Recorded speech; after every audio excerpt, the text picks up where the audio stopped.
আল্লাহ পাক জানায় দেন কুতিবা আলাইকুমুস সিয়াম কামা কুতিবা আলাল্লাযীনা মিন ক্বাবলিকুম লাআল্লাকুম তাত্তাকুন। একমাত্র আমি আল্লাহর ভয় তোমাদের ভিতরে পরিপূর্ণ ঢুকে যাবে। কারণ মানুষ যখন নামাজ আদায় করে, নামাজটা মানুষ দেখানোর জন্য অনেক সময় হইতে পারে। মানুষ যখন হজ করে, এটাও মানুষ দেখানোর জন্য হতে পারে। মানুষ আমাকে নামাজি বলবে, মানুষ আমাকে হাজী সাহেব বলবে, মানুষ আমাকে যাকাত দেনেওয়ালা দানকারী বলবে, যার কারণে আমি দান করি। মানুষ আমাকে হাজী সাহেব বলবে, যার কারণে আমি হজ করি। মানুষ আমাকে নামাজি বলবে, যার কারণে আমি নামাজ পড়ি। এই সব ইবাদতগুলো মানুষ দেখানোর জন্য হইতে পারে, কিন্তু রোজা এমন একটা ইবাদত, এমন একটা ইবাদত, এই রমজানের রোজা কোনো মানুষ দেখানোর জন্য হতে পারে না, পারে না। কারণ রমজানের রোজা রেখে মানুষ যদি চুরি করে পানি খায়, তাহলে খেতে পারে কি পারে না?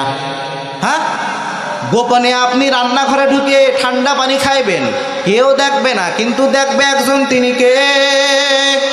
ইন্নাল্লাহা সামিউম বাসীর।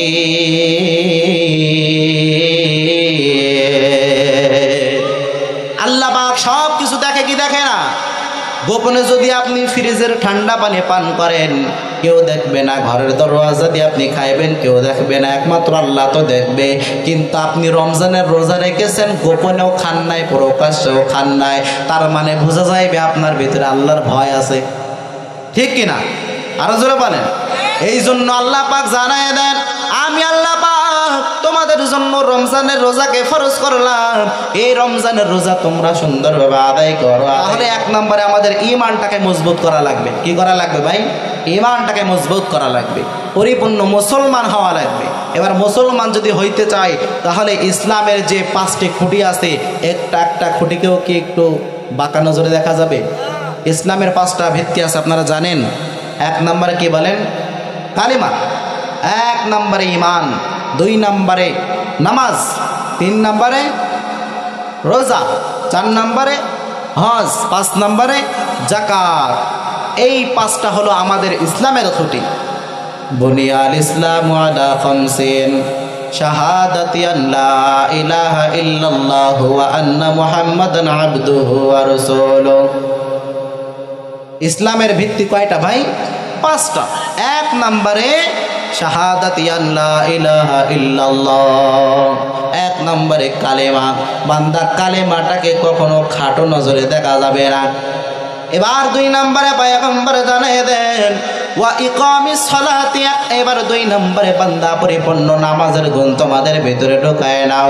জোহর পড়লা না বান্দা, ফজর পড়লা, জোহর পড়লা না হবে না, জোহর পড়লা আসর পড়লা না হবে না, আসর পড়লা মাগরিব পড়লা না হবে না, মাগরিব পড়লা ইশা পড়লা না হবে না, বরং জোহরও পড়া লাগবে, আসরও পড়া লাগবে, মাগরিবও পড়া লাগবে, ইশাও পড়া লাগবে, ফজরও পড়া লাগবে।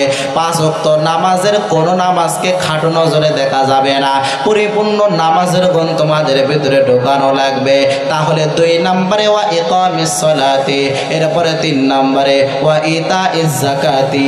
যদি যাকাত ওয়াজিব হয়, ফরজ হয়, পরিপূর্ণ যাকাতটা তোমাদেরকে দিয়ে দেওয়া লাগবে। এবার অনেক মানুষ আছে নামাজ পড়ে, কিন্তু যাকাত ফরজ হওয়ার পরও যাকাত দেয় না, আছে না নাই? হ্যাঁ, কোটি কোটি টাকার মালিক হয়ে গেল। রমজান মাসে কিছু মানুষের ইফতারি দিয়ে দেয়, আর কয়েকজনের যাকাতের শাড়ি দিয়ে দেয়, যেই শাড়ি 3 দিনের বেশি পরা যায় না, ঠিক? গরিবেতে মিসকিনদেরকে কিছু লুঙ্গি দিয়ে দেয়, যেই লুঙ্গি 1 ধোয়ায় শেষ, আছে না নাই? কথা সত্য না মিথ্যা? আরো জোরে বলেন, সত্য না মিথ্যা? এই জন্য নামাজও যেমন ফরজ, যাকাতও তেমন ফরজ। কোনোটা কম? একটা 99 আর একটা 100, নাকি দোনোটা 100? দোনোটা 100 কিনা? ওয়া ইকামিস সালাতি ওয়া ইতাইজ যাকাতি। নামাজও পড়া লাগবে, যাকাতও দেওয়া লাগবে। আপনার উপরে যদি যাকাত ফরজ হয়, তাহলে শুধু নামাজ পড়বেন, যাকাত দেবেন না, হবে না। নামাজও যেমন পড়া লাগবে, যাকাতটাও ঠিক সুন্দরভাবে আপনাকে আদায় করা লাগবে। এরপরে পয়গম্বর নবী সাল্লাল্লাহু আলাইহি ওয়াসাল্লাম 4 নম্বরে জানায় দেন ওয়াল হজ্জি। যদি আপনার উপরে হজ ফরজ হয়ে থাকে, তাহলে পরিপূর্ণ হজটা আপনাকে করা লাগবে। বান্দা হজটাকেও খাটো নজরে দেখা যাবে না। এবার বলেন নামাজ, রোজা, যাকাত সব কিছু করলেন, কিন্তু যদি হজ ফরজের উপরে হজ না করেন তাহলে আমার আল্লাহর কাছে জবাবদিহিতা করা লাগবে কি লাগবে না? অবশ্যই লাগবে। এরপরে পয়গম্বর জানায় দেন 5 নম্বর ইসলামের খুঁটি, 5 নম্বর ভিত্তি হলো অসাউমি রমাজান, অসিয়ামু রমাজান। পরিপূর্ণ রমজানের রোজাটাকে পরিপূর্ণ তোমাদের রাখা লাগবে, কারণ আল্লাহ পাক পবিত্র কোরআনুল কারীমের ভিতরে জানায় দেন, ইয়া আইয়ুহাল্লাযীনা আমানু কুতিবা আলাইকুমুস সিয়াম কামা কুতিবা আলাল্লাযীনা মিন ক্বাবলিকুম লাআল্লাকুম তাত্তাকুন।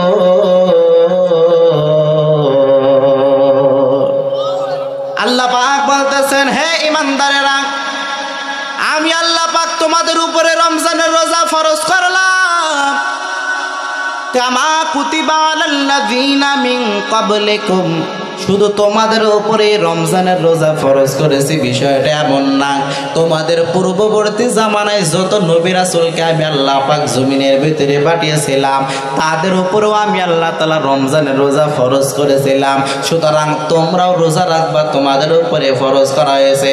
রোজার অনেক লম্বা ইতিহাস আছে, এই নিয়ে বয়ান করতে গেলে 1.5 ঘন্টা চলে যাবে। সুতরাং সংক্ষেপে সামনে রমজান মাস আসতেছে, যার কারণে আপনারা আমল করবেন, এই জন্য বলাই উদ্দেশ্য। আল্লাহ পাক জানিয়ে দেন, তাহলে তোমরা রমজানের রোজা রাখবা, আমি আল্লাহ ফরজ করে দিলাম। এবার বলেন কি জন্য আমরা রোজা রাখবো? একটা কারণ আল্লাহ পাক পবিত্র কোরআনের ভিতরে জানাই দিয়েছেন, বান্দা যদি তোমরা রমজানের রোজা রাখো তাহলে তোমাদের ভিতরে তাকওয়া ঢুকবে। আল্লাহ পাক জানায় দেন, কুতিবা আলাইকুমুস সিয়াম কামা কুতিবা আলাল্লাযীনা মিন ক্বাবলিকুম লাআল্লাকুম তাত্তাকুন। একমাত্র আমি আল্লাহর ভয় তোমাদের ভিতরে পরিপূর্ণ ঢুকে যাবে।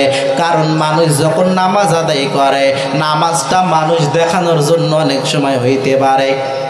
মানুষ যখন হজ করে, এটাও মানুষ দেখানোর জন্য হতে পারে। মানুষ আমাকে নামাজি বলবে, মানুষ আমাকে হাজী সাহেব বলবে, মানুষ আমাকে যাকাত দেনেওয়ালা দানকারী বলবে, যার কারণে আমি দান করি। মানুষ আমাকে হাজী সাহেব বলবে, যার কারণে আমি হজ করি। মানুষ আমাকে নামাজি বলবে, যার কারণে আমি নামাজ পড়ি। এই সব ইবাদতগুলো মানুষ দেখানোর জন্য হইতে পারে, কিন্তু রোজা এমন একটা ইবাদত, এমন একটা ইবাদত, এই রমজানের রোজা কোনো মানুষ দেখানোর জন্য হতে পারে না, পারে না। কারণ রমজানের রোজা রেখে মানুষ যদি চুরি করে পানি খায় তাহলে খেতে পারে কি পারে না? হ্যাঁ, গোপনে আপনি রান্নাঘরে ঢুকে ঠান্ডা পানি খাইবেন, কেউ দেখবে না, কিন্তু দেখবে একজন, তিনি কে? ইন্নাল্লাহা সামিউম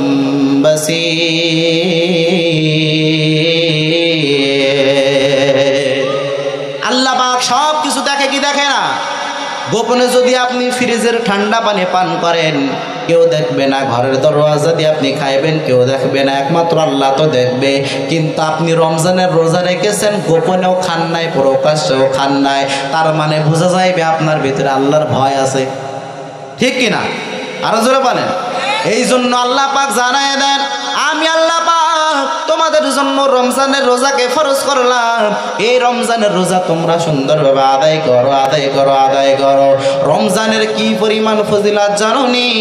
পয়গম্বর জানিয়ে দেন, আন আবি হুরায়রা রাদিয়াল্লাহু তাআলা আনহু قال قال النبي صلى الله عليه وآله وسلم إذا دخل رمضان فتحت أبواب السماء وفي رواية فتحت أبواب الجنة وغلقت أبواب الجهنم وسلسلة الأبواب الشياطين وفي رواية فتحت أبواب الرحمن أو كما قال النبي عليه الصلاة والسلام। পয়গম্বর জানায় দেন, ইজা দাখলা রমাজান, যখন রমজান মাস শুরু হয়ে যায় তখন আল্লাহ পাক তোমাদের জন্য কয়েকটা পুরস্কার দিয়ে দেয়, 5টা পুরস্কার দিয়ে দেয়। 1 নম্বর পুরস্কারের কথা পয়গম্বর বলতেছে, আমার যুবক ভাইরা, আমার বিরুদ্ধ বাবাজিরা ও আমার পর্দার আলারে আমার সম্মানিত মা ও বোনেরা, গভীর মনোযোগের কান লাগাই শুনবেন। আর বেশি সময় আপনাদেরকে কষ্ট দেব না, সামান্য দুই একটা কথা বলে আমি আখেরি মুনাজাতের মাধ্যমে আজকে আমি বিদায় নিয়ে নেব। পয়গম্বর জানায় দেন, এক নম্বর পুরস্কার হলো ইজা দাখালা রমাজান, যখন রমজান মাস শুরু হয়, যখন রমজান মাসের ভিতরে আমরা প্রবেশ করে এমত অবস্থার ভিতরে ফুতিহাত আবওয়াবুস সামা, পয়গম্বর জানায় দেন যখন রমজান মাস শুরু হইয়া যায় তখন আমার আল্লাহ তাআলা আসমানের সমস্ত দরওয়াজা পরিপূর্ণ খুলে দেয়। এরপরে পয়গম্বর দুই নাম্বার পুরস্কারের কথা জানায় দেন, ওয়াফি রিওয়ায়াতিন ফুতিহাত আবওয়াবুল জান্নাহ, আল্লাহ পাকের প্রিয় হাবিব পয়গম্বর জানায় দেন রমজান মাস শুরু হইয়া যায় আমার আল্লাহ তাআলা জান্নাতের সমস্ত দরওয়াজাগুলো খুলে দেয়। ওয়াগুল্লিকাত আবওয়াবুল জাহান্নাম, রমজান মাস যখন শুরু হয়ে যাইবে এমত অবস্থার ভিতরে আমার আল্লাহ তাআলা জাহান্নামের সমস্ত দরওয়াজাগুলো বন্ধ করে দেয়। আরো জোরে বলেন সুবহানাল্লাহ। এরপরে পয়গম্বর পাঁচ নাম্বার পুরস্কারের কথা জানায় দেন, ওয়াগুল্লিকাত আবওয়াবুল জাহান্নাম ওয়া সুলসিলাতুল আবওয়াবুশ শায়াতিন, চার নম্বর পুরস্কার রমজান মাস যখন শুরু হয় আল্লাহ তাআলা সমস্ত শয়তানদেরকে শিকলবদ্ধ করে রেখে দেয়। কিন্তু মানুষ শয়তান না, মানুষ শয়তানকে শিকলবদ্ধ করে রাখে? মানুষ শয়তান তো খোলা আছে নাকি? মানুষ শয়তান খোলা থাকে না, মানুষ শয়তান খোলা থাকে। এরপরে আল্লাহ পাকের হাবিব পয়গম্বর পাঁচ নম্বর পুরস্কারের কথা জানিয়ে দেন, ওয়াফি রিওয়ায়াতিন ফুতিহাত আবওয়াবুর রাহমাত আও কামা ক্বালান নবী আলাইহিস সালাতু ওয়াস সালাম। পয়গম্বর এবার পাঁচ নম্বর পুরস্কারের কথা জানিয়ে দেয়, আমার উম্মতেরা, দুনিয়ার মানুষ গভীর মনোযোগের কান লাগাই শোনো, এই রমজান মাস যখন শুরু হইয়া যায় তখন আমার আল্লাহ তাআলা পুরো রহমত দিয়ে পরিপূর্ণ গোটা বিশ্বটাকে আলোকিত করে দেয়। রহমত দিয়ে আল্লাহ তাআলা পরিপূর্ণ ভরপুর করে দেয়, যার কারণে দেখবেন রমজান মাসে কোনো মানুষ না খেয়ে মরে না, কোনো মানুষ ইফতারি পায় না, সাহারি পায় না, এরকম হয় না। রমজান মাসে মানুষ খেয়ে পারে না, কথা ঠিক না? রমজান মাসে মানুষের মন আল্লাহ তাআলা বড় করে দেয়, রহমত, এগুলো রহমত। মানুষ মসজিদে ইফতারি ঠেলে ফেলায় যাওয়া যায় না। আপনাদের এলাকায় কিরকম 30 দিন ইফতারি হয়? হ্যাঁ, অনেক জায়গায় আছে একদিন 3 দিন 3-4 জন বেঁধে যায় যে আমি ইফতারি দেবো, ইফতারি নিয়ে মারামারি বেঁধে যায়। তো এগুলো হলো রহমত। আল্লাহ পাক মানুষের মনটাকে নরম করে দেয়, পরিপূর্ণ রহমত দিয়ে আল্লাহ ভরপুর করে দেয়, যার কারণে রমজান মাসে মানুষ খেয়ে ফুল পায়। এই জন্য রমজান মাস সামনে আসতেছে, আমরা রমজান মাসে রোজা রাখবো তো ইনশাআল্লাহ, ইনশাআল্লাহ। এর জন্য আজকের এই মাহফিল থেকে আমাদের পরিপূর্ণ তালিম নেওয়া লাগবে। এক নম্বরে আমরা ঈমানটাকে মজবুত করব। আমাদের ঈমানটা কোনো টাকা পয়সার কাছে, কোনো ক্ষমতার চেয়ারের কাছে, কোনো নমিনেশনের কাছে আমরা বিক্রয় করব না। ঈমানটা একমাত্র কার জন্য? আল্লাহর জন্য। ঈমানটাকে যদি আমাদের জীবনের বিনিময়ে হলেও যদি ঈমানটা রক্ষা করা লাগে, তারপরেও রক্ষা করব ইনশাআল্লাহ, বলেন না? ইনশাআল্লাহ। এরপরে ওয়া ইকামিস সালাতি, পরিপূর্ণ নামাজ আমরা আদায় করবো। ওয়া ইতাইজ যাকাতি, যদি যাকাত আমাদের উপর ওয়াজিব হয়, ফরজ হয়, যাকাত আদায় করবো সুন্দরভাবে। 2 নম্বরে যাকাত আদায় করবেন, এরকম যাকাত দিলে যাকাত হবে না। এরপরে ওয়াল হজ্জি, যদি হজ ফরজ হয়ে থাকে পরিপূর্ণ হজ করা লাগবে।